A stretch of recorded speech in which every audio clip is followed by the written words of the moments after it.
देश लोकसभा चुनाव की दिशा में बड़ी तेजी से आगे बढ़ रहा है।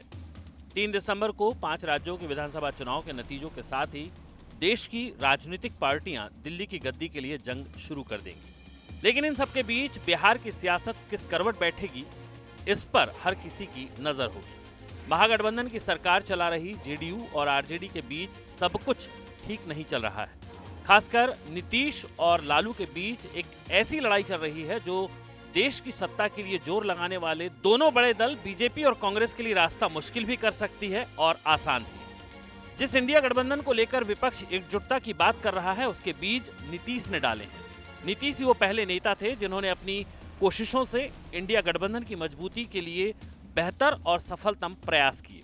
लेकिन ये वैसे ही था जैसे दूध को उबालने के लिए जिसने मेहनत की, उसे दूध पर मलाई पड़ते ही किनारे करने की कोशिश हो गई।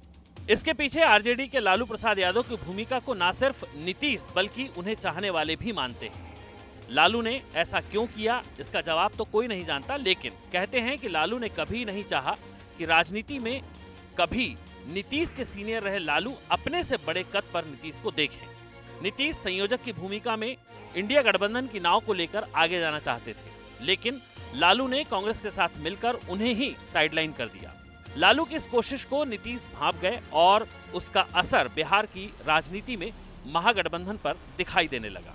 जो नीतीश बिहार को छोड़कर केंद्र की राजनीति में सपने बुनने लगे थे, वो अब बिहार की राजनीति में ही खंबा गाड़कर बैठने के मूड में दिखाई दे रहे हैं।